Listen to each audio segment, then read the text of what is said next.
Untuk informasi lebih lengkap dari Mahkamah Konstitusi, kita sudah terhubung dengan Niputu Trisnanda. Putu, selamat malam. MK sudah selesai bacakan 4 putusan. Jadi apa saja hasilnya, Putu? Silakan direview.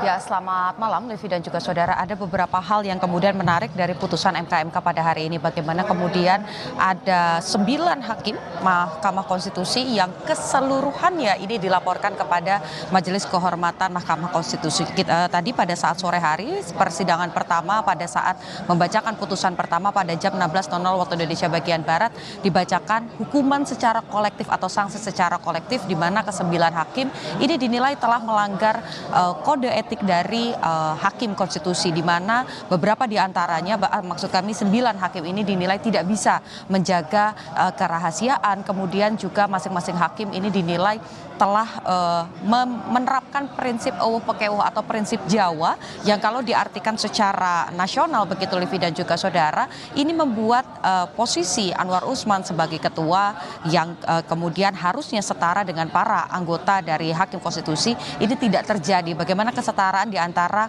ketua dan juga anggota hakim konstitusi ini kemudian dilanggar, sehingga ketika ada konflik kepentingan ataupun juga pelanggaran etik lainnya ini dikesampingkan atau seolah-olah tutup mata, sehingga dari hal tersebut atau pertimbangan tersebut ke-9 hakim ini dinyatakan telah melanggar kode etik dan juga diberikan sanksi secara lisan.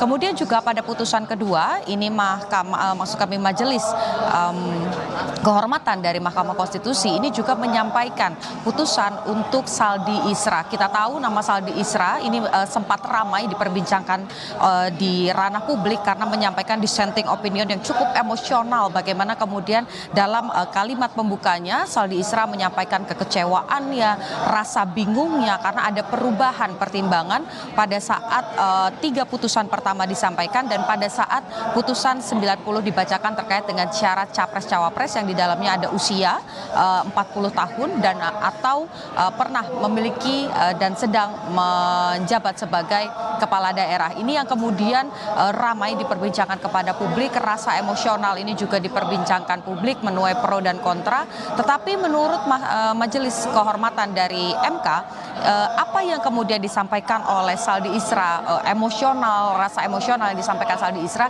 ini tidak melanggar etik dari hakim konstitusi, karena menurut Majelis Kehormatan apa yang disampaikan dalam dissenting opinion selain pokok perkara tetapi juga ada beberapa hal lain, yakni misalnya secara prosedural, kemudian juga hal-hal lain ini ini kemudian bisa menjadi pertimbangan dalam dissenting opinion.